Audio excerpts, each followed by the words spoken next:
Today on the 1012 podcast, myself, Andy, and Vibe Queen JSJ, Jamie Steyer-Johnson, are recapping Week 9 in the Big 12, talking about the Contenders, some interesting situations moving forward. Then Joe Broback joins us to look at the hot seat coaching situations and, of course, the title game race and the four teams that are still in it.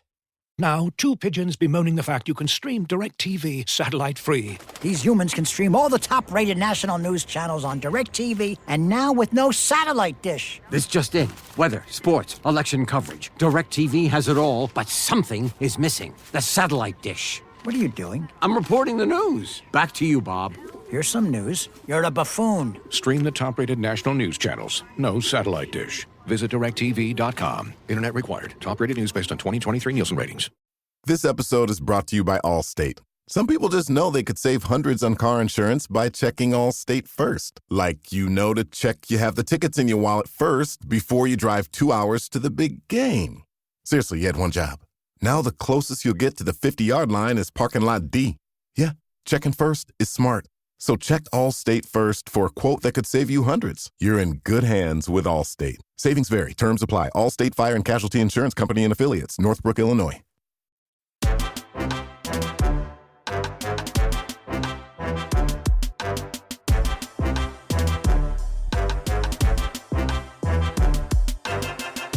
Welcome to the 1012, the podcast that covers all 16 teams in the Big 12 Conference. We are the flagship show of the 1012 Network. Find every show on the network at 1012network.com. And of course, we are partners with Sports Social, Europe's biggest sports podcast network. I'm your host, Phillip Slavin. Thank you for joining us as we are here to recap Week 9 in the Big 12 Conference. And what a week it was. Joining me to break it all down, he is, in my mind, the voice of Kansas sports recaps. The guy you listen to when you want someone to commiserate with. He is Andy Mitz. Man, if I'm the voice of recaps, then I feel sorry for anyone that has to listen to recaps all the time. So, can I just? I was gonna say this for later, but can I just shout out the Kansas State band director for basically pointing out that Kansas State's Sunflower Showdown win streak is now old enough to get a driver's license. Yeah, not the first one to make that joke.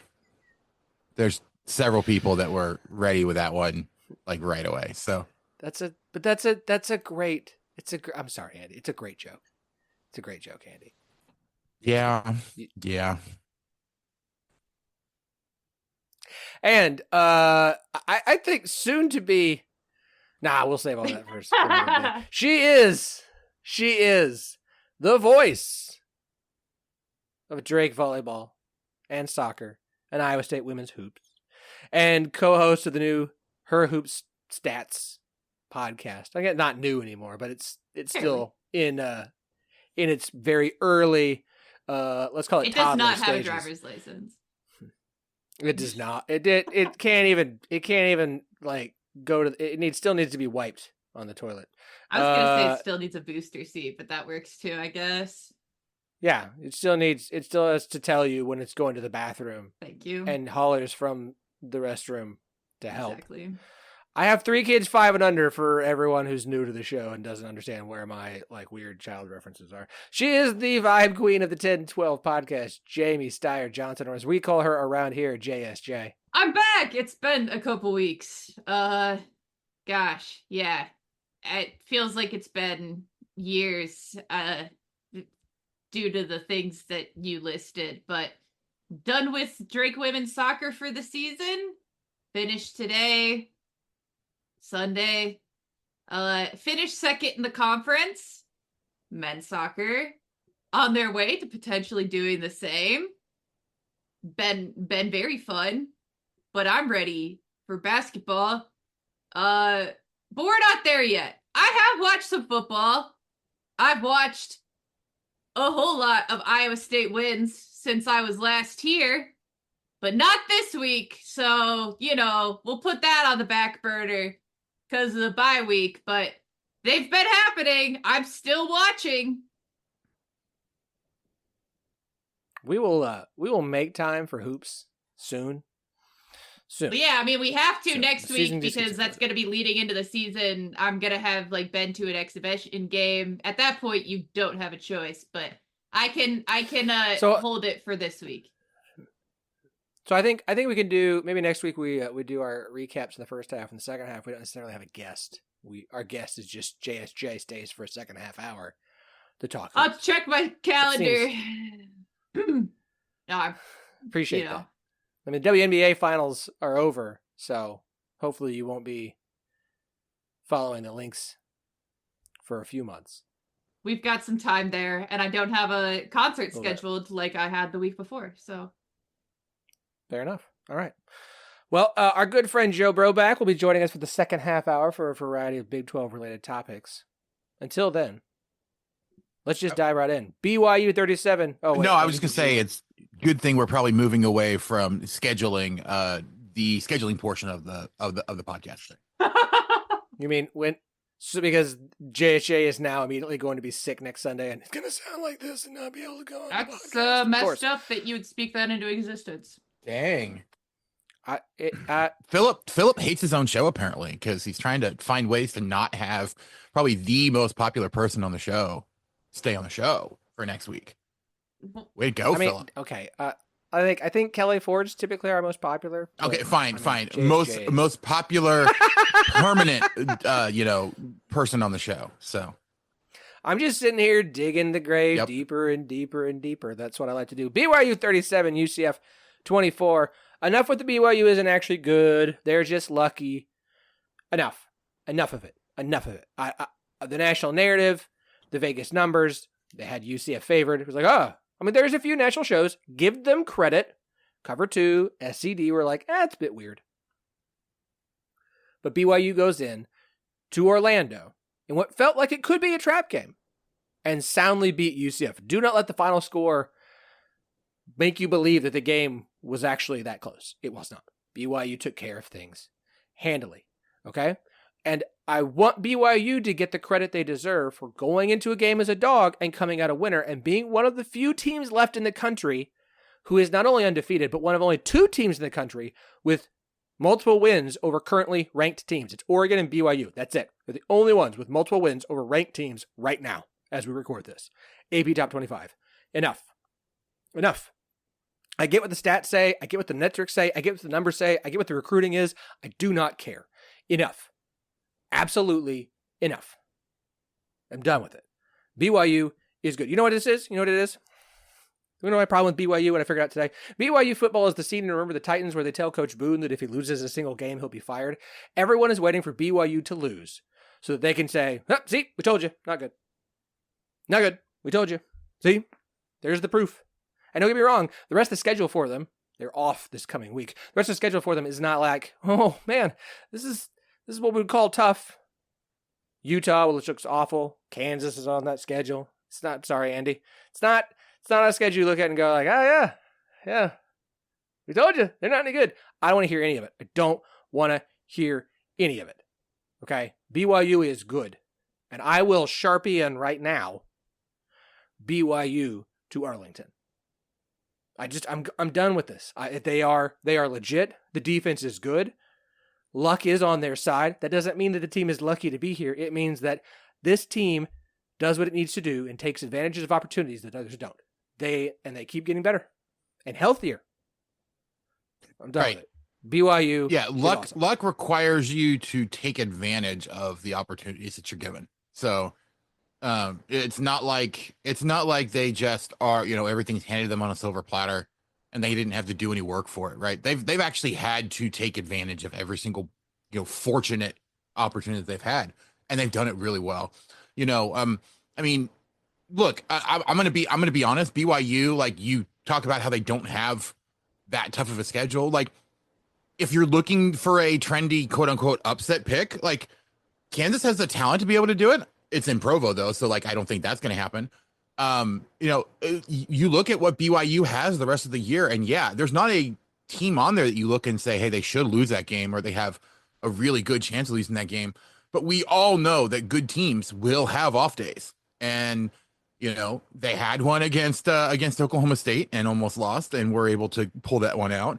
It looked like they were potentially going to maybe have one against UCF, but built such a big lead that it didn't really matter by the time, I mean, like UCF looked like they were going to hang tough for a while. And then BYU just completely shut them down in the second half until garbage time. So, yeah, I mean, this is a squad that is doing absolutely everything that you need to be successful. And really, the only reason they're not getting the respect is because nobody saw it coming.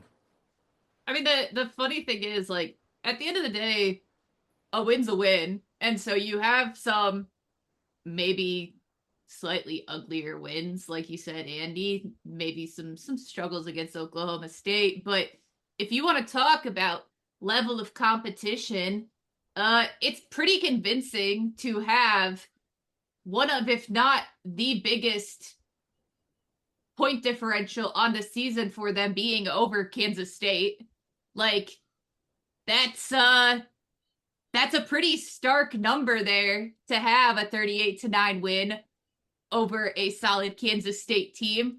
And so it's not like they haven't played anyone, right? They're still playing the Big 12. They're still pulling out tight victories, which a lot of really good teams are not able to do once or twice, let alone consistently throughout the course of a season. And so to put yourself in positions where you're in games and to actually finish them, like, that is just so difficult to do in the best of situations. So they've earned themselves the opportunity to finish with some potentially easier games down the stretch. And obviously we know that with the way the Big 12 is now, with the size of the league and having unbalanced schedules, now you're always going to have a lot of discourse surrounding it. But is what it is. Like, you have to be ready for whatever teams are going to be at the top, at the bottom, year in, year out. Like, and if you end up with a quote unquote easy schedule at the end of the season, looking back on it, well, you still have to capitalize on it. As for UCF, it's a tough season.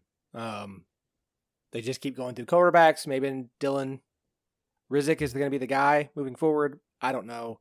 It's tough. It's a tough year in Orlando, and I think Gus, like a few other coaches we'll get to, is going to have to do some off-season soul searching about staff and just program direction overall. So we'll keep an eye on that as well. Kansas State 29, Kansas 27. Another blown fourth quarter lead for Kansas and a second straight massive missed opportunity in the Sunflower Showdown for the Jayhawks.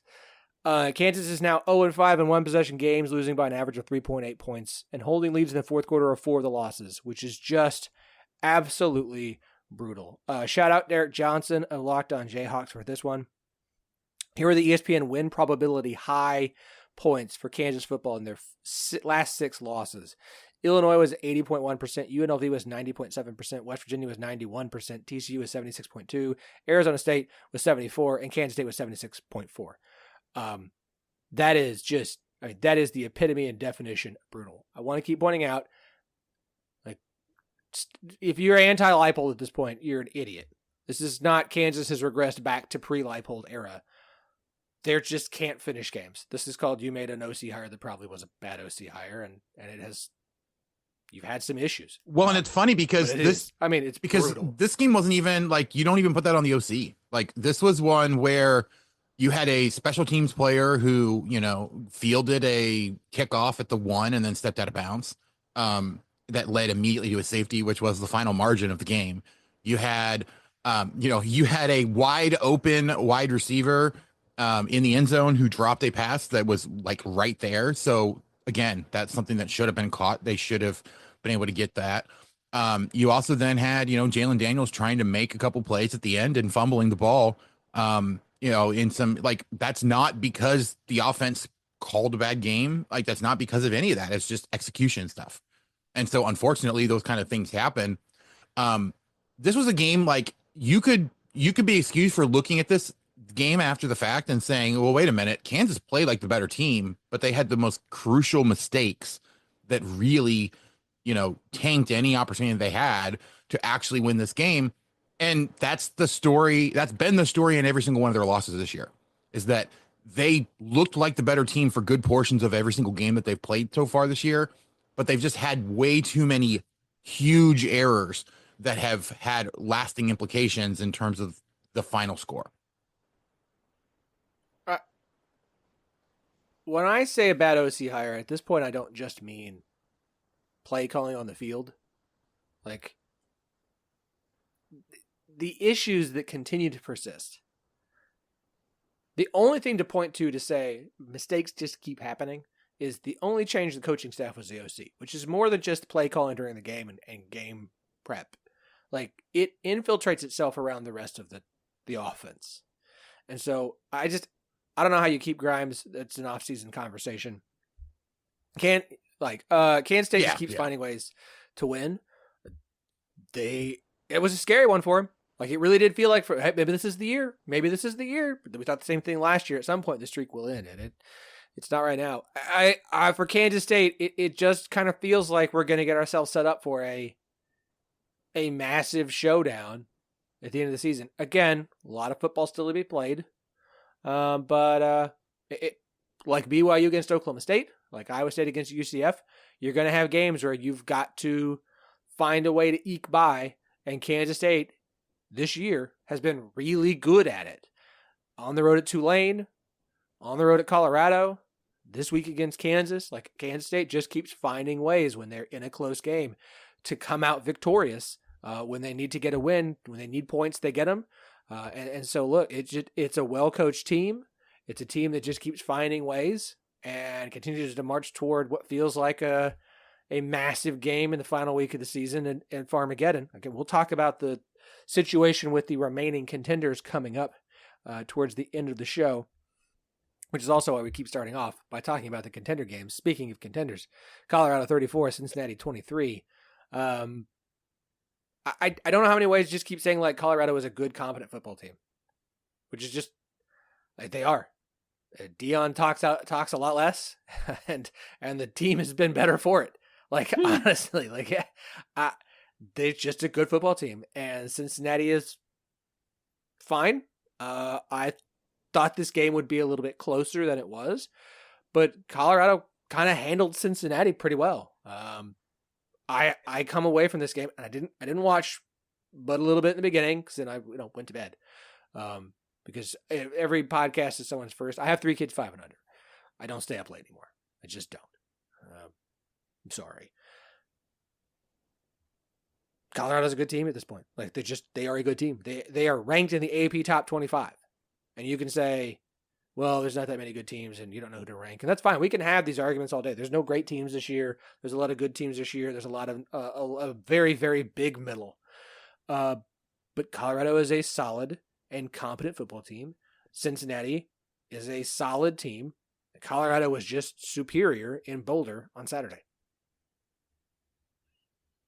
I actually, to your point of the whole argument of like the level of like the very top of college football this year, I was under the impression that because of NIL, all of the talent was going to go to funnel to just a couple of schools. That's what everyone always said. But in reality, it's almost like now there's more reason to go wherever you fit in and wherever you might be marketable. And also maybe the places that have been able to pay people under the table in the past no longer have a huge advantage. And so if you're crying about the level of play, boo-hoo, I frankly could not care less. But it gives you a lot more exciting games. It gives you a lot more exciting teams. And I also will say with Colorado, I really was adamant that it was only a matter of time. It was only a matter of time. It was only a matter of time before Travis Hunter had a severe injury. He missed a little bit of time a couple weeks ago, came back, took one snap off yesterday? Like, that level of production is absurd, speaks extremely well to the conditioning. They must have really terrific trainers and strength coaches there, because at some point you figure that just something fluky happens. So that's a tremendous amount of preparation. And so obviously it's not the end of the season. You never know what's going to happen. But for how adamant I was that it could only be short-lived. I've been super, super impressed to continue to play that number of snaps and actually produce while doing so. And the team around him just seems to continue to get more comfortable. They seem to find more players that are able to contribute and take a little bit of that pressure off. And so for all of the, detractions from last year, all the things you could say, I'm really impressed with the way that they've stepped it up this year. Yeah, I mean, I was also there. It was like Travis Hunter at some point, he's just going to break down because he's playing every single snap pretty much. And it hasn't happened yet. It still may happen. He will have to specialize eventually when he gets to the NFL because NFL teams are not going to allow him to play both ways. But right now, doesn't need to. And he's still having a huge impact on this team. And even if he doesn't take a ton of snaps where he is like the guy that they throw the ball to on the offense, just having him out on the field is making a big difference for that offense for Colorado. It was funny that, I forget who it was that made the comment, and I do remember Phillip kind of amplifying it, but it's funny how as people pay less attention to Colorado, they're actually, getting better and better, or vice versa, or whatever it is. But like whatever that relationship is, it is kind of funny that now that people are not talking about Colorado constantly, they're actually a competent team, and honestly, I think potentially a little bit underrated. The real question is just going to be how much longer can they keep it going, and how much of it really is just because of having Travis Hunter as such a huge difference maker. Like that's what's allowing them to be able to be where they're at.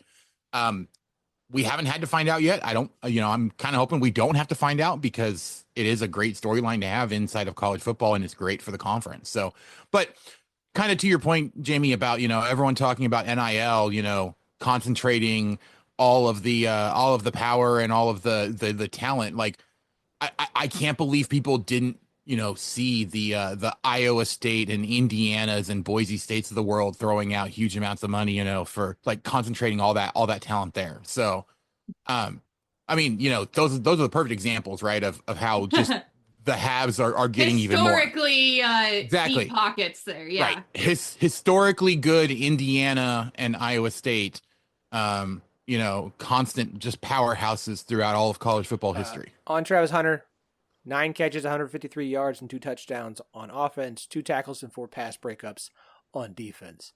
What? And one backflip celebration. Standing backflip celebration. The dude's just... I could say this now because it's already passed. How messed up would it be if you blow your knee out doing that? Okay, in honor of the Scott and Holman podcast, Houston 17, Utah 14. This episode is brought to you by Iams Pet Food. When you choose Iams dry dog or cat food, you can see a difference in your pet with your own eyes. Healthy energy in 5 days, healthy digestion in 10 days, and healthy skin and coat in just 25 days. Satisfaction for you and them. Guaranteed or your money back. Feed Iams dry dog or cat food and see a visible difference. Visit iams.com/difference to learn more. We kept joking all week last week that this was the Big 12 Sickos game of the week, and I kept saying, like, can you have a P4 Sickos game? And Houston and Utah delivered exactly what I hoped they would. An ugly game. I'm saying, you asked if they could, and they're like, show hold you my that beer. We can. We're going to, make it, yeah. We can define the I'm genre. I'm going to steal a solid verbal bit here. Because I have to read you the drive chart from this game. Buckle up, folks. Punt, touchdown, punt, fumble, fumble at the 1, punt, touchdown, miss field goal, punt, miss field goal, end of half. Punt, down, turnover and downs at the 1, punt, interception, touchdown, punt, touchdown, punt. Utah scored 2 touchdowns. They came on a 71-yard catch and run. And the second one started at Houston's 22-yard line. After the game, and we'll get to Houston in a second. After the game, Utah running back Micah Bernard was asked about Utah falling apart. His quote, can't answer that. I'm not going to answer that. I know what it is, but I'm not going to answer that. When asked for any more insight, quote, no, I'm sorry, can't, sorry, appreciate you.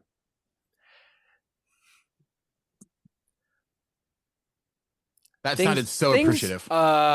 things going great in Salt Lake City. Again, we, as Utah fans said, they would be running this conference when they got here. Into the They ground. they just didn't realize which side of the train they'd be running. The caboose in this case. Shout out to. Can we now say that my prediction was right? Can we now? Last time I was here a couple weeks ago, you never know. Can we now say at 1-4 that? And this Utah's isn't not just winning the Cam conference? Rising got hurt. No, man. Nah, this ain't just a Cam Rising's gone kind of thing. This is where there's two coaches that we'll be talking about in the second half of the show in very, I think, similar situations to some extent that have been around for a very long time. As for Houston, bravo. Congrats. Got yourself another conference win. Houston has more Big 12 wins than Arizona, Utah, UCF, Kansas, and Oklahoma State. Just let that sink in for a minute. More Big 12 wins than Arizona, Utah, UCF, Kansas, and Oklahoma State so far this season. Houston. I hate it. This Houston team, whose offense is continues to be bad, but the defense is good. That drive chart is just print that off, frame it. Hang it in the loop. You know what the funny thing is? You actually missed the last three drives. Oh, I'm sorry. Because you ended with punt, touchdown, punt, and then it goes punt, interception, field goal for the win. I was trying to keep track of it and bouncing around, and I was watching okay. The point is, there's another pause for dramatic effect. It was a really dramatic pause before we finished it because it was so good.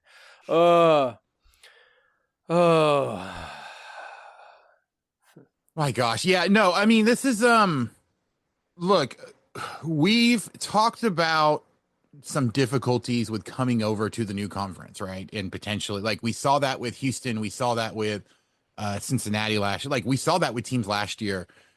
Utah and Arizona seem to be taking that to a whole new level this season, which is a little weird. I didn't think that those would be the two teams to do it. I thought it'd be Colorado and Arizona State. So the script has completely flipped on them. I will say, though, Houston seems to be good for one of these out of nowhere ridiculous endings to games to win a season. Last year it was against West Virginia. This year it's against Utah, because I did not see the end of that game coming the way that it was going. So I took the total for this game was 37, and I took the under, and it hit because of course it did. Of course it did. Baylor 38, Oklahoma State 28. This is the worst defense of the Mike Gundy era, and it is not close. It's not close. It's not close. It's not close. Dave Hudson, who always does the fan survey, put out basically Oklahoma State's F+ ratings from 2007 to now. Offensive coordinator. The offense has had a sub top 20 offense during the Mike Gundy era 8 times. Well, he's been the head coach. That's it. 8 times. Just 8 times. 5 of those 8 are all the 5 years that Casey Dunn has been the offensive coordinator at Oklahoma State. And this defense. And at a certain point, like, the injuries are very impactful. That defense is atrocious. Atrocious. Season high 12 penalties. That includes a false start on their very first offensive play of the game. False start at the Baylor 7. Intentional grounding immediately after that. A ton of offsides, ineligible receiver, hold. Like, it just, there was also so many just like false start, delay a game. What are you doing kinds of penalties of what feels like a dysfunctional football program. Defense gave up plays. The Oklahoma State defense gave up plays of 38, 53, 48, 39, 33, 34. That one was nullified by a penalty. 41 and 55 yards. By the way, the 34 one that was for a penalty, like that was supposed to be a touchdown, and then Baylor scored a touchdown like 2 plays later. The 41 and the 55 one, those last two, those were both for touchdowns. After the game, I'll read the poll quote, and then I'll read the full quote. The full quote's long. Mike Gundy on the players. Quote, "They need to do some soul searching." I'm gonna read this a little bit. We were not disciplined today as a group. We had 84 yards in penalties, which is not like us. We want to keep it in the 30-ish era. Blah, blah, blah. They had 93. Yada, yada, yada, yada, yada. Yada, yada, yada, yada, yada. We are beat up. Aren't practicing very much. That's not an excuse. We had to be better than that. And I shared with them that they need to do some soul searching. You know, they need to watch the video and look and give themselves an honest opinion of how they played. And so we challenged them. I challenged them in doing that, and I told them that I don't know what time I'll get back tonight. I might go to work tonight. I don't know. If not, I'll be there in the morning. If they want to come by and talk about it, and if there's anything they want to say about it, about themselves or the team, then I'm there, and that's how I feel about that. So we've gone from complaining about basically throwing the coaches under the bus the first part of the season to now talking about the players are not in it.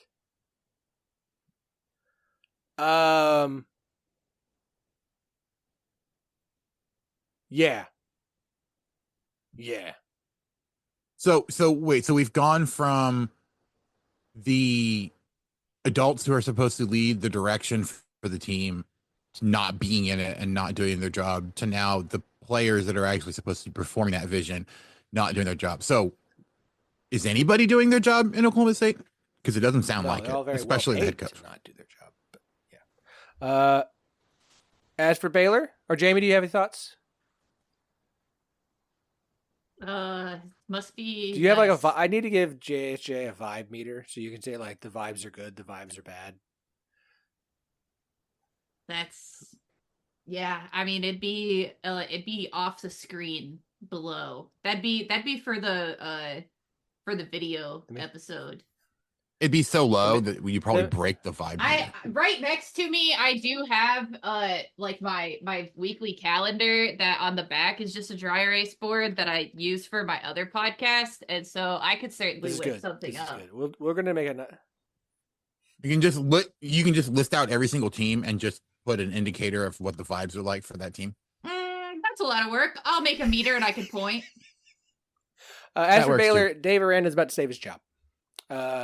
That's my only big takeaway, and we'll talk about that more coming up in the back half of the show. West Virginia 31, Arizona 26. West Virginia got up 31-13. They let Arizona score a couple of touchdowns to make it close, but the West Virginia defense put together a 9-play drive that ate up the final 4 minutes and 35 seconds of the clock to seal the win. Bravo, West Virginia defense. Not something we say a lot about.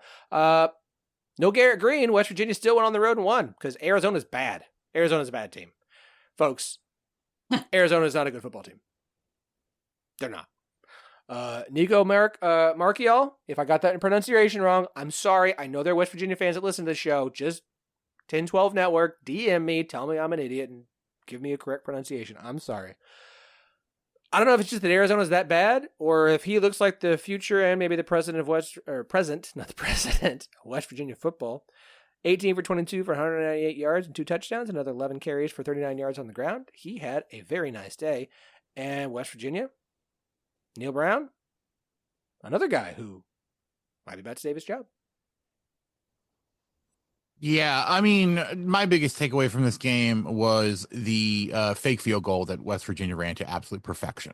I mean, if you're going to run a fake field goal, that's the way to do it. It was fantastic. It went for a touchdown. Yeah, that was great. But watching the rest of this, I mean, that's kind of the takeaway. Arizona's a really bad football team right now. West Virginia looks decent, at least. Like, that's really where we're at, right? Like, this didn't tell me anything about, is West Virginia actually a good team? It's much more of a Arizona is just as awful as they can come right now. Like, you're looking between Arizona, Utah, and Oklahoma State right now as which team is actually the worst one in the conference. Notice how he didn't mention Houston there. Yeah. Vibes are crazy in Arizona because they televised their women's first exhibition game. Look,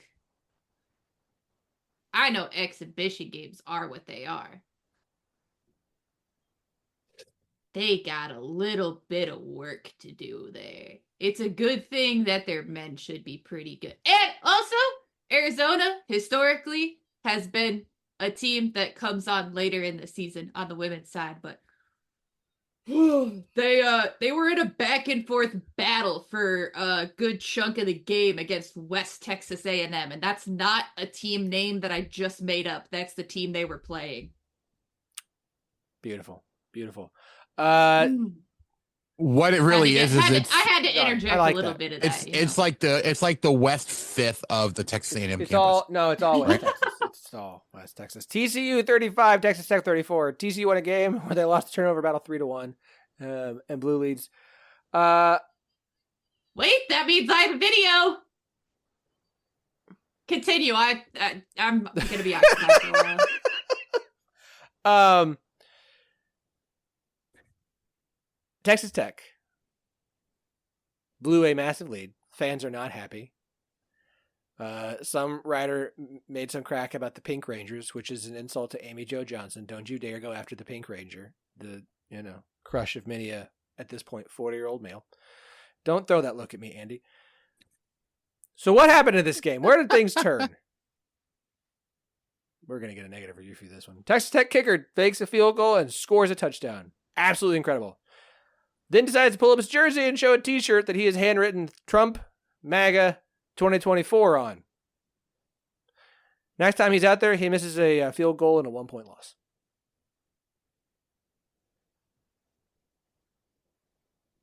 But TCU's got another win. TCU, look, they can score pretty much ad nauseum as long as they don't turn the ball over. And the defense is still not especially great. But I mean, that's the whole thing for TCU. This was the most weird game. It was not Utah-Houston ugly. This was a weird, earmuffs, kids, weird ass game. Yeah. Oh no. So I listened to some people that podcast about the Kansas City Chiefs, right? And the name of their podcast is called Only Weird Games because their contention is that the Chiefs only play weird games. This goes up on like the top of weird games that I have actually seen because I watched most of that because they had that one up on the scoreboard in Bill Snyder Family Stadium. It was awful. It was really bad to see. It looked like Texas Tech was going to run away with this game, and then all of a sudden TCU starts coming back, and then it's just like, I mean, it was bad. It was very, very bad to see. And like we talked about Utah and Houston being a sickos game, like this one I think gets honorable mention for being a sickos game because it looked to be so out of hand, and then it just got bad. Like it just looked horrible at the end. Great win for TCU. I know that a friend of the show, Melissa Treewasser, and I were talking when TCU played Kansas, and we both said, look, I don't know that either of our teams are going bowling this year because neither of them can seem to string any wins together, and yet somehow TCU is just one win away from going to a bowl game this year. So I don't think a lot of TCU fans expected it, especially after the way that this team started, but TCU is quietly putting together a at least respectable season. The real question is, can they finish it off? My takeaway is that for a school that is a private Christian university, a lot of the times you see, they'll have like their prayer or whatever that they post on their social media because they're allowed to do that as a private school. But as I go to the Twitter to watch the post-game video, which was just a montage of frogs as cowboys riding horses with Western music behind it. Good. Pretty good. I kept expecting it to like go into the usual like kind of unhinged weird like fringe stuff, but no, it was just a montage, very dramatic. But no, there's a tweet of Ken Seo slapping the Hypnotoad on a wall that they have, and the caption is "All glory to the Hypnotoad." And so they have shifted a little bit, I think, in the official religion of TCU. I mean, to be honest, they've gone away from the Christian portion of the name for quite a while in terms of de-emphasizing it and going for branding as TCU as opposed to Texas Christian. So not that surprising, but to be honest, if you're going to change your religious affiliation, the Hypnotoad is not a bad option. I mean, look, they built false idols to football coaches and Horned Frog. So TCU went up 14-3 in this game. And then Texas Tech went up 31-14 in this game. and then TCU won 35-34. Just what a game. What an absolute ridiculous, nonsensical game. One thing that does make sense is you going to charliehustle.com, using the promo code 101215 to get 15% off all non-sale items. That 101215 is TEN1215 because Charlie Hustle has gear for every Big 12 school and more. And it is incredible, vintage, inspired, collegiate apparel. You need to go. Maybe you want some t-shirts for underneath. Maybe you want some sweaters or some hoodies. Maybe you want something for you. You want something for friends and family. I know football season is coming to an end, and for some teams, it's over. Basketball season's almost here, right?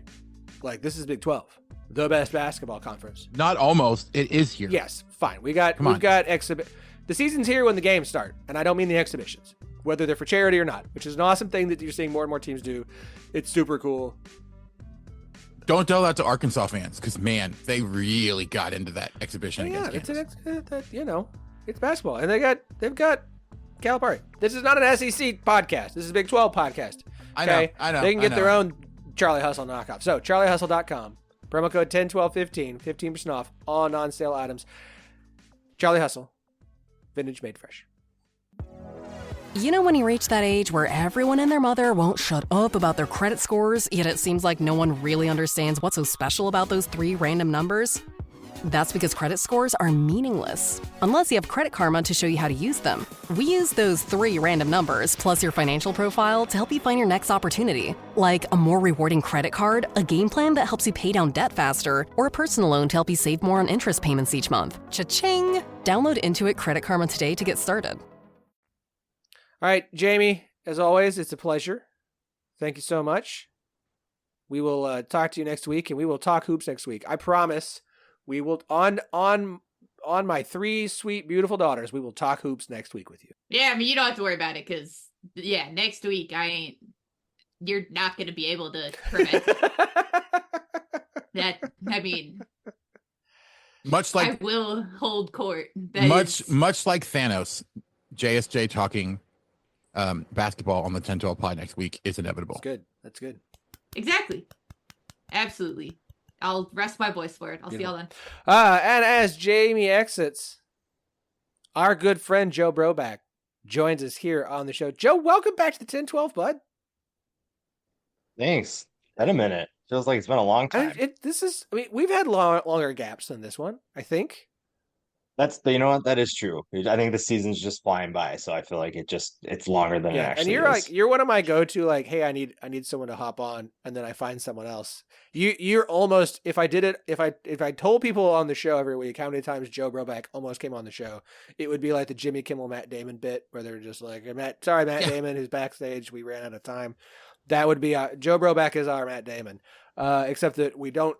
In other words, 1 week we're going to find that Joe Broback just takes over the show you can see Phillip just sitting back in the corner, hogtied. So, I mean, I'm happy to just go to bed and let Joe run the show for a week. That's fine with me. I'll send you the ad read. Okay.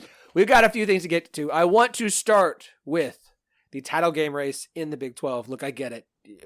Teams with 2 and 3 losses have made it to the Big 12 championship game. It wouldn't be something new, but at this point, with the way this season is going, and with 4 to 5 games left on everyone's schedule, and it is a lot of football to be played, it really feels like this has come down to a 4-team race. And part of that is just these teams are playing so well, and they all pretty much avoid each other with the exception of 1 game at the end of the regular season. And with so many teams that are just like the middle is fine, the bottom is bad, the schedules seem to set up where these 4 teams, not only because of what their record is right now, but with the way things are stacking up, they are in the driver's seat for this thing. And that, of course, is BYU and Iowa State, 2 teams who are both undefeated, Kansas State with their 1 loss to BYU, and Colorado, who lost to Nebraska, but in conference play has 1 loss to Kansas State. So BYU's got the tiebreaker over Kansas State. Kansas State's got the tiebreaker over Colorado. Again, there are teams with 2 losses in conference play: TCU, Texas Tech, Cincinnati, West Virginia, Arizona State, all technically not out of it. But I mean, if you even look at Bill Connolly's latest stuff, like playoff odds, The 4 teams we're talking about are the only 4 teams in the Big 12 who still have playoff odds. And granted, look, cool, you win the Big 12, you're going to the playoff. But I don't want to. We're going to keep this as a 4-team conversation because I don't need an 8-hour podcast. And those are the only 4 teams that I think we have an obvious conversation about. Joe, looking at these 4 teams, like, how do you kind of stack this race up just in your mind when you first look at these 4 teams and where we are? Yeah, I think all 4 teams, when I've watched them so far this year, it's been kind of chaotic, which is kind of what I anticipated the Big 12 kind of being. I feel like it was going to be a multi-team race, and that's essentially what we've gotten. It's just that I don't know how many people expected BYU and Iowa State to be leading that race. Colorado, to me, they started off the year kind of rough, honestly. It was just kind of more of the same of what we saw in 2023, but they have really kind of calmed down on away from kind of the, Colorado versus everybody a little bit. Still very much have that to their core, but they're playing really good football right now. My question is who have they really beaten that's had, somewhat of a pulse? Obviously, they gave Kansas State a run for their money, but they haven't really impressed me in a win over an actual opponent. So we'll see how they do. But they're, like I said, they are playing really well right now. Kansas State, I think Avery Johnson is really settling into that role as the starter. I think that he's playing a lot better than we saw at the beginning of the year. But yeah, to me, Iowa State and BYU, until further notice, are at the top. I think that they're playing best of everybody in this conference. So it'll be hard for me to find a loss going forward, but I know that it's definitely possible. Yeah, I mean, I look at these teams and I agree. I mean, it feels like it's BYU and Iowa State at this point. The thing that worries me about Kansas State after having seen them up close is Avery Johnson is very inaccurate throwing to the outside. And Kansas had nice big holes up the middle for him to go to all the time throwing. Teams like Iowa State don't have those sorts of problems. And so if it really comes down to an Iowa State versus Kansas State at the end of the year for that second spot, I have to pick Iowa State at this point, and I think that gives them kind of the leg up in this race. But if you also told me that Iowa State, stumbles between now and then, I wouldn't necessarily be shocked just because of the way this conference has gone. I would probably handicap it, though, in that order. BYU is the clear favorite. I have a hard time imagining them not making it at this point, with Iowa State probably, 60, basically 2/3 chance that they're going to take up that second spot. Give me 25% or so for Kansas State, and then the rest is Colorado finding a way to sneak in. I said it early in the show. I'm putting BYU in there in Sharpie. Okay. Now look, a bunch of wild injuries happen. Maybe something wild happens. But you look at BYU's schedule moving forward. They're off this next week. Then it's a road game at Utah. I get it. It's a Holy War. It's a rivalry. Utah's also off this week. They'll both be coming off of a bye week. The game's going to be down there in Salt Lake City. But Utah is a mess. It is a mess. I get it. It's a rivalry game. Throw out all the stuff. Okay. Then BYU has Kansas at home. A road game against Arizona State. Would think that they would have their starting quarterback back by then. And then a home game against Houston. There is a very realistic chance here that we're talking about 12-0 BYU this season.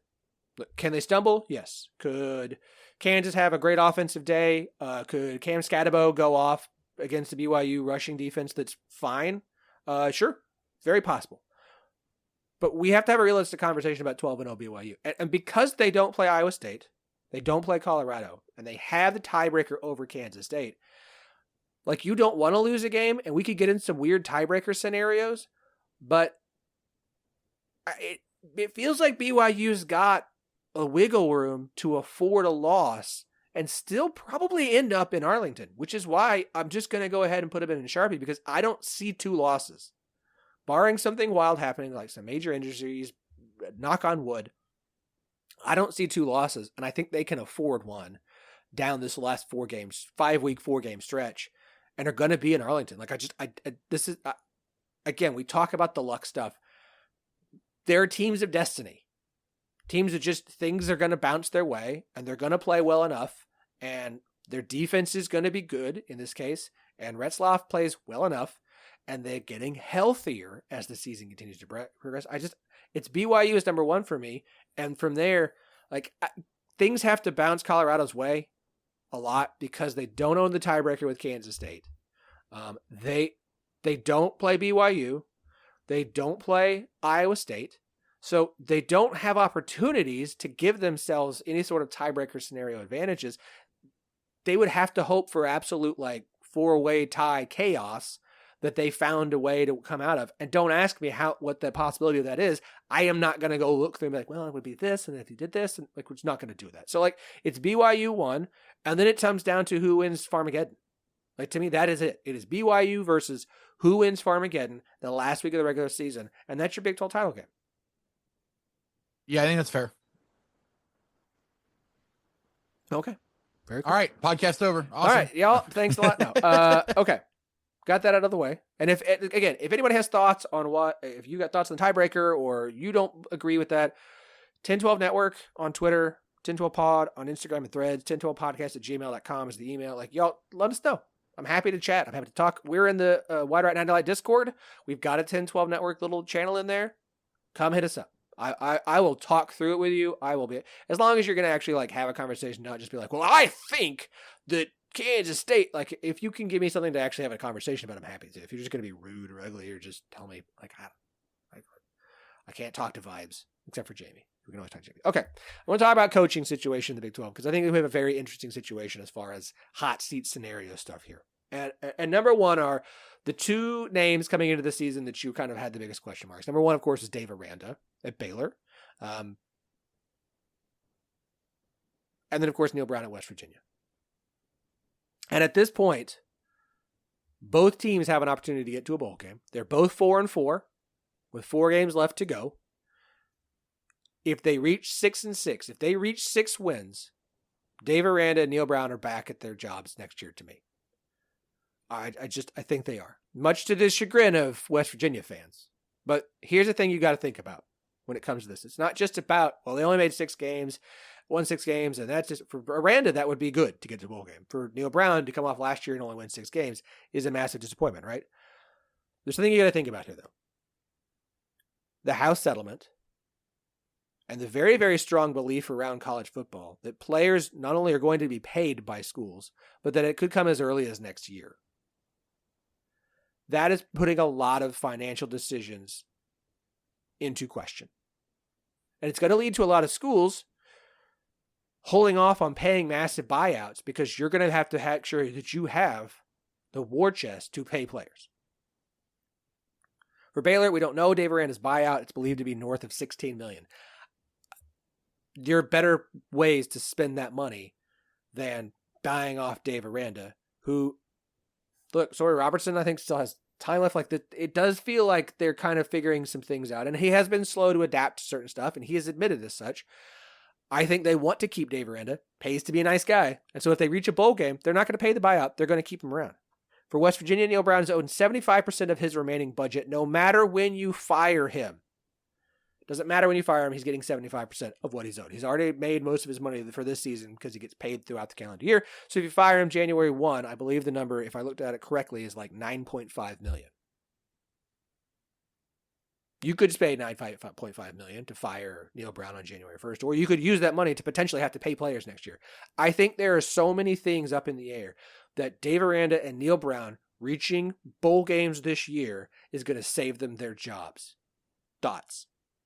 I mean, my first thought is that I don't count out either of them getting fired because honestly, like, money is an illusion in college football. Like, people are going to find millions and millions of dollars to fire coaches if they really want them gone. So, but I think I agree. I think that Dave Aranda has, he made adjustments. He made some changes coming into this year, specifically on the offensive side of the ball. And they wanted to be a different type of team. And obviously at times it's been rough at the beginning of the year, but the last 2 weeks, honestly, they've looked pretty good offensively. I think that they've looked more explosive, and obviously that's a small sample size to go off of, but they have at least looked better. I think if they continue to struggle, then this conversation is a little bit different. That 3 of their losses are within, by 11 points or less. So it's not like they've been getting crushed. And the remaining schedule to me is more favorable than West Virginia's.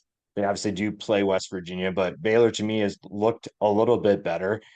For West Virginia, it's kind of hard because the 4 teams you've lost to are a combined 28-1. So it's not really your fault that you're playing good teams. You just also haven't looked super great in those games. So it's like, okay, cool, you play good teams, but at the same time, you haven't looked overly good in any of those games. Their best win is a bad Arizona team, maybe. So I think that West Virginia is in a worse spot. I think Neil Brown, especially after last year, we were talking about potentially firing him at the beginning of the year, and then you have that run with the easier schedule. So I think that Aranda's in a better position, but I wouldn't be surprised if both of them are still around in 2025 if they make a bowl game this year. Yeah, I mean, I honestly, I think that actually Neil Brown's probably in a better position just because the financial issues for West Virginia are deeper than just the athletic department. They have a ton of university type of issues, and so trying to throw a bunch of money or trying to raise a bunch of money to get rid of a guy like Neil Brown at this point, I just don't think they have the appetite for it.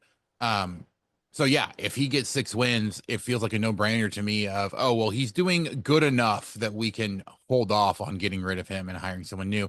Plus, they're still dealing with all the turmoil of, Bob Huggins leaving and all of that. So I don't know that they have the appetite for another big head coach change at one of their major programs while they're still trying to work through all of that. So I do think that he's, unless West Virginia tanks the rest of the year and loses their last 4 or something like that, I don't feel like this is something where West Virginia is ever going to have any appetite to move on after this season. He was looking like he was going to be bad enough. Like it looked like it was going to be bad enough this year that they would move on just because it would have been horrible. But I don't think that they're going to hit that bar that you need. For Baylor, I agree. Aranda probably sticks around. But I also feel like, if it seems like, if they lose that game to West Virginia, if they struggle at the end of the year, even if they get the 6 wins, I could see an instance where they decide to move on from Dave Aranda because, first year was great under him. They've kind of underperformed after that. Year 2 is great. Year 2. Sorry. Year 2 is the one that was great. So, but like he had a good early year, but they haven't really seen much kind of follow up from that. And so you are fast approaching the point, right, where people are just going to run out of patience. And it's not like Baylor has other issues that are keeping them from moving on from a guy like Aranda. If they feel like they can make a big jump, if they feel like there's going to be somebody available, then I could see them doing it. But like you said, Phillip, like if they get that bowl game money by going to a bowl game, I feel like there's probably better places. I also agree. I think that the revenue sharing, from what I'm hearing, is a lot closer than most people are thinking. That they're not going to want to wait to get that implemented.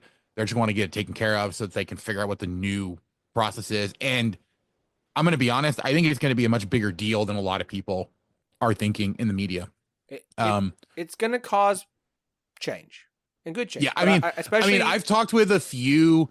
I've talked with a few different athletic directors, and the ones that I've talked with, they basically have said, hey, you thought the NIL changes that came were massive. Think this is going to be at least 6 or 7 times bigger than that, at least. And so it leads me to, unless a coach is just bad, I don't know how you, especially if you owe them a lot of money, I don't know how you justify a massive amount of money to fire a coach, fire staff, hire brand new staff when you are going to have to figure out paying players. And look, again, it pays to be liked and nice and likable. And Dave Aranda is really, really well liked at Baylor. If they can show that things are moving back in the right direction toward a bowl game, I don't think you're going to pay that buyout. I think if West Virginia, if Neil Brown can get them to a bowl game, West Virginia just say, okay, well, we can just keep him 1 year because we're going to have to pay him a ton of money whenever we fire him. We're going to pay him 75% of what he's owed, no matter when we fire him. So we could take another year, have gone to a bowl game. I think things outside of on the field. Now, look, if either one doesn't make a bowl game, we may have that conversation. But if they make bowl games, I think both are back. 2 other situations to look at. Very different. 2 very long tenured head coaches who have led their programs to unseen levels of success are currently in some really tough spots. And the vibes don't feel good. The comments coming out We read the comment from Micah Bernard at Utah. We read the comment from Mike Gundy. We've read Mike Gundy comments all season. Like, the vibes in Salt Lake City and Stillwater are not good. With the changes that continued to happen around college football and college athletics as a whole, and the more coaches we see willing to step away from the game, in part because it is not the game that they have come up coaching anymore, you have to wonder when the end is going to come for Whittingham, where Utah's already named a coach in waiting at the defensive coordinator, and Gundy, who you have to start asking that question. I know we've kind of wondered with Gundy for a while, but like, it's hard not to look at both these programs and go, are we looking at two places that haven't had to have a coaching hire in a very long time looking for coaches this offseason? Because if it's not this offseason, it's hard to see either one here in 3 years. Yeah, that's probably true. I think with Utah's a little easier for me. I don't see why you announce that Morgan Scalley is going to take over if Whittingham's not done after this year. It feels like a weird, like, multi-year. I don't know. Maybe I'm just so used to, like, the NBA where they're like, all right, well, I'm retiring after this year, and it's just a 1 year parade of showering of love and whatnot. Like, it just seems like, why would you announce that before this season if it wasn't your last season? Gundy, I don't really have a feel about. I just know that when I'm watching their games, the effort is.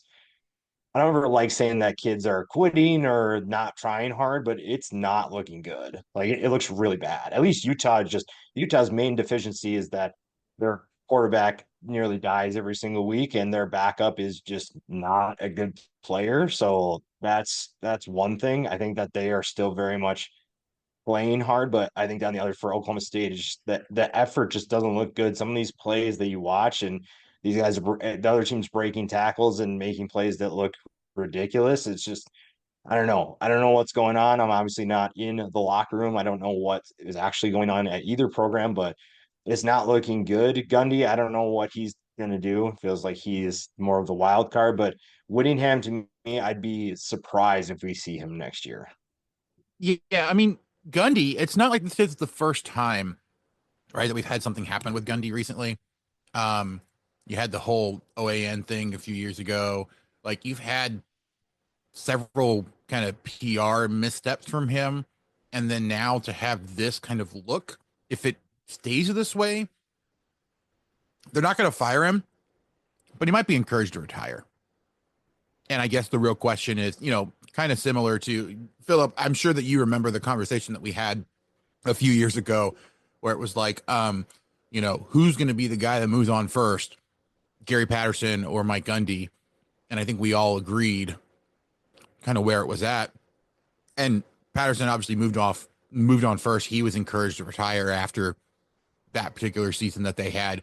I feel like we're trending in the same direction for Mike Gundy. The question is going to be, is Gundy going to accept it and move on, or is he going to fight like hell and make a big stink about it and try to make it public? And then we're going to have to figure out, or I guess Oklahoma State's going to have to deal with the fallout of a very public issue, because the way that they're going and the way, like, it feels like the situation is slowly deteriorating. And the question is, unless he can do something to quickly turn it around, at what point do the donors start to lose patience? At what point do the fans completely lose patience? Like, if you let it go on for too long before you try to get him to step down, it's going to get worse. It's going to cause problems, and it could have huge long-term repercussions for the athletic department if it goes on too long.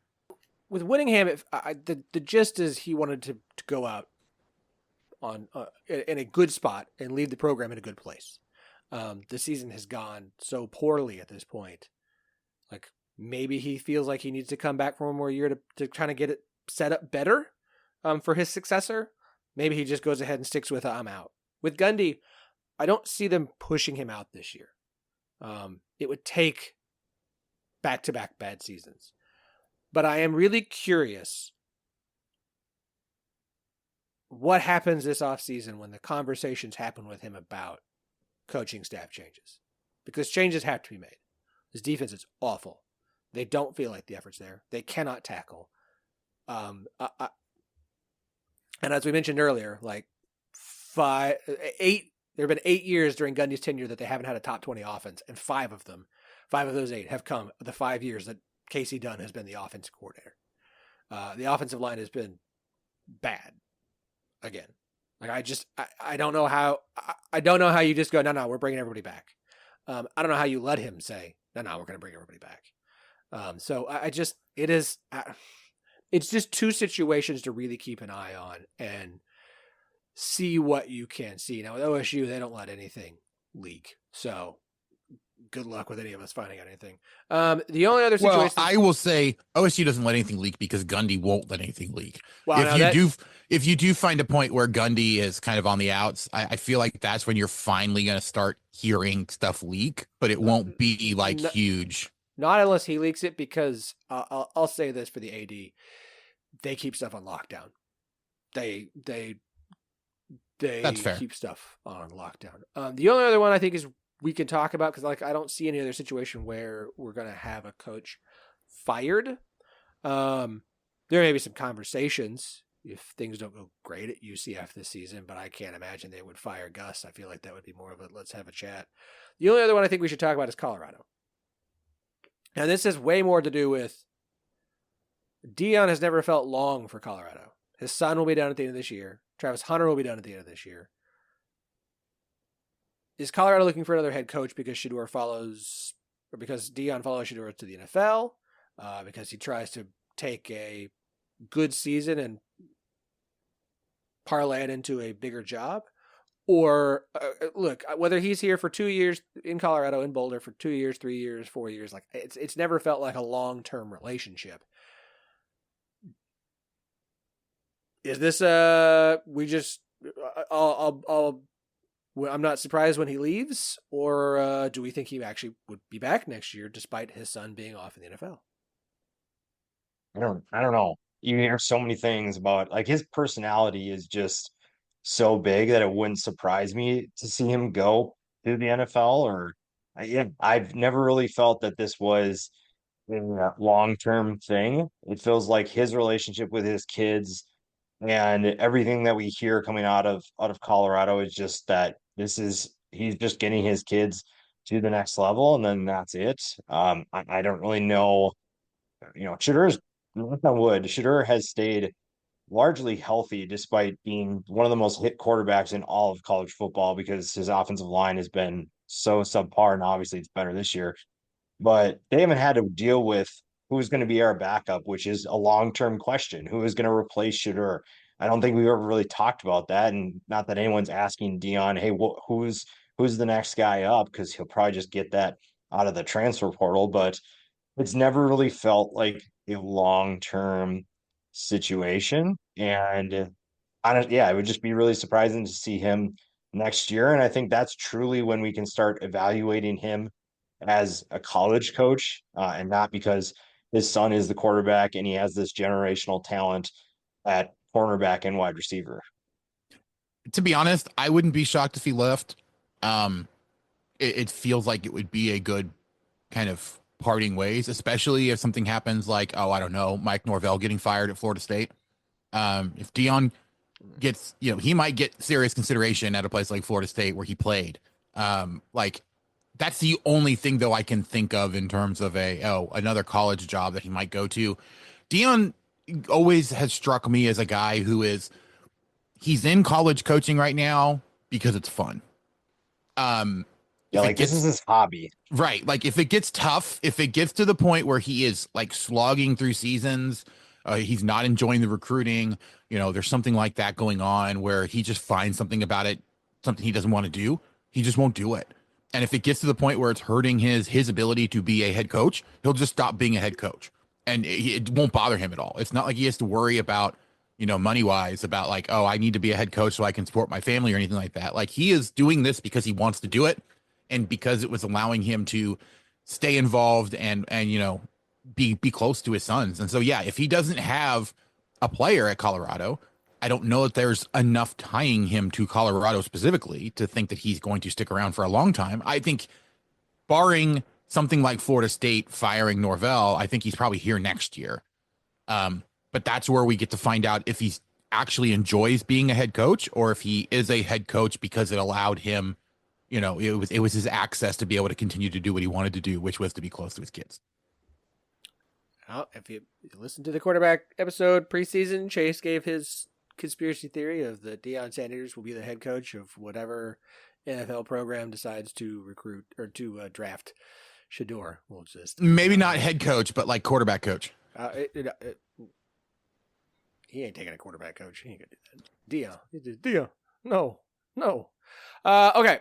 We end the show the same way every week. We look at the weekend upcoming games and pick which one we think is the one to keep an eye on. Of course, you cannot pick your team, which for me is OSU. Andy is Kansas, and Joe can pick whatever he wants. Let's run down the light. That's all right. Kansas on bye, so I can't pick my team even if I wanted to.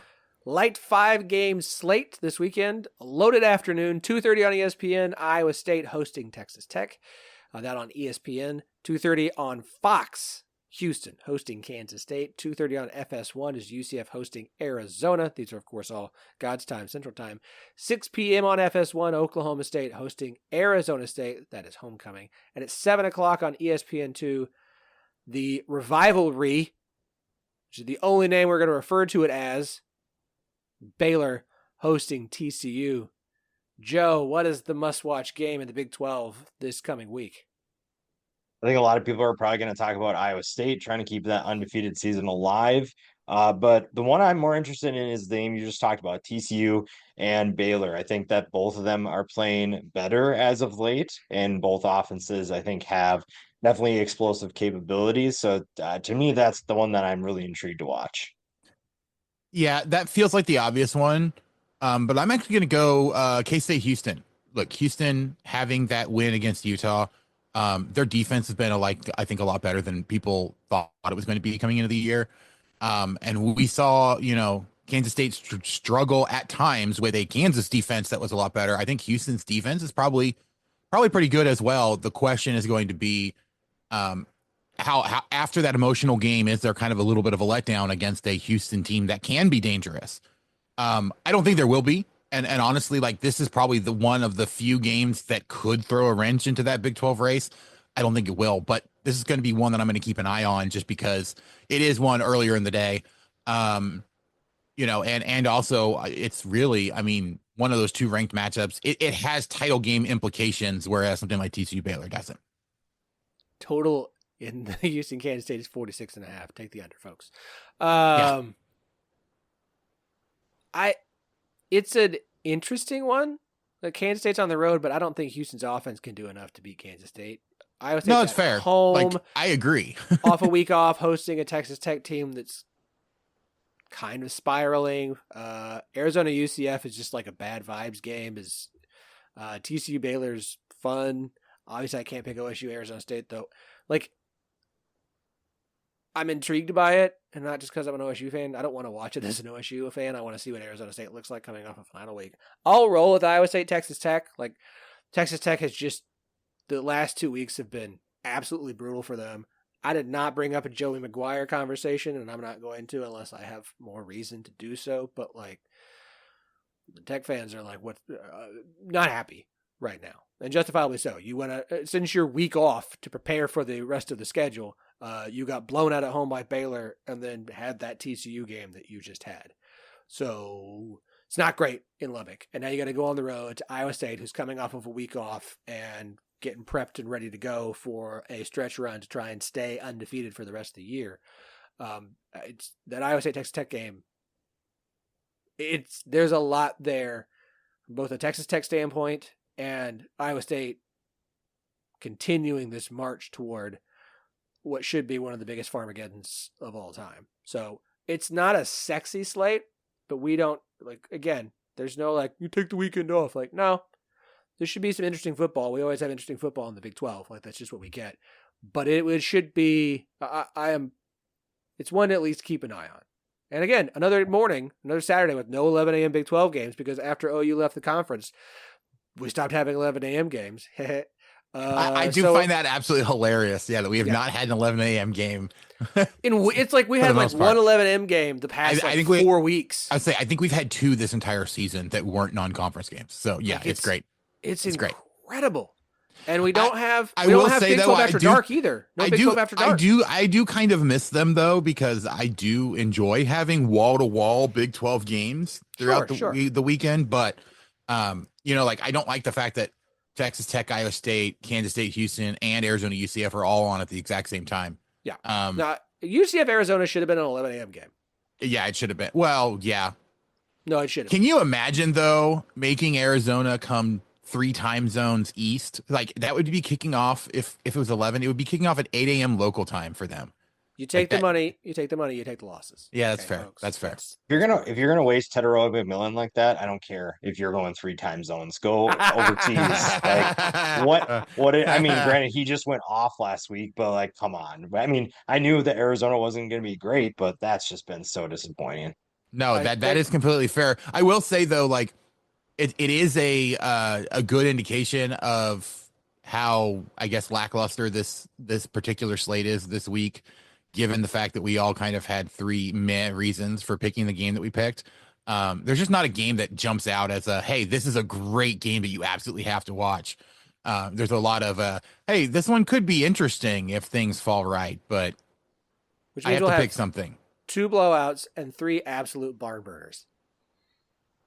Yeah. I mean, that's how college football's been this year. I mean, anybody that tells you, hey, this week's probably going to be boring, be like, okay, you don't watch my sport. I'm going to watch my sport because 3 of these games are about to be stupid, with Houston and Kansas State being one of them, Texas Tech, Iowa State being another one. And you're like, why am I so invested in a game that shouldn't actually matter? And it does. That's how college football's been this year. Right. So we're going to get Iowa State winning 13-12. We're going to get Kansas State eking out a 52-51 win over Houston. Like, we're going to get some really weird things this weekend, right? I honestly want that to happen, considering they've scored like 20 or less points in 6 of their 8 games or whatever. It just, that would be so much fun. You don't take a weekend off because you get so few weekends. I hate when everyone's like, it's not a good weekend. Like, it's a weekend of college football. We get so few of them during a short season. Right. Appreciate them all, okay? You can tell me that it's not a great weekend, but every weekend of college football is a good weekend of college football. Okay, look. Every steak's not a filet mignon. It's still a freaking steak, so eat the damn thing and enjoy it, okay? Say thank you and eat it. Could be a hamburger. Come on, people. Ain't nothing wrong with a hamburger. I'll take a hamburger. Okay? Really good hamburger. All right. Just throw some slices of ham in a sandwich. It's a ham sandwich this weekend. Great. I'm gonna eat the ham sandwich because ham sandwich is delicious. Okay. A little pimento on there. Throw a couple tomato slices, salt and pepper. Have at it. Joe, as always, appreciate you, man. Glad we got you on this week. Do me a favor. You do a great job covering college football, the entire sport. You are a man that knows that there's no such thing as a bad weekend of college football. Where can everybody check out the work you do covering the sport? You can find me on all social media, first and last name, Joe Broback. You'll find me there and we'll have some fun. Of course, Joe's got a great YouTube channel. Go and check it out. Joe, I always enjoy hopping in and watching your videos, man.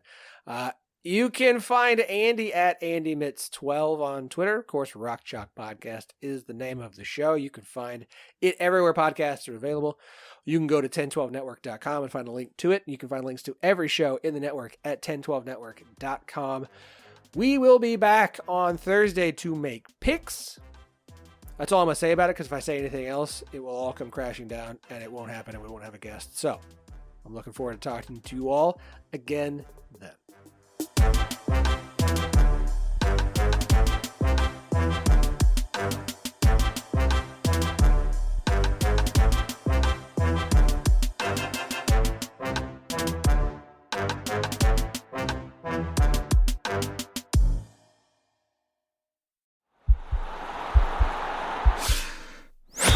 This podcast is part of the Sports Social Podcast Network.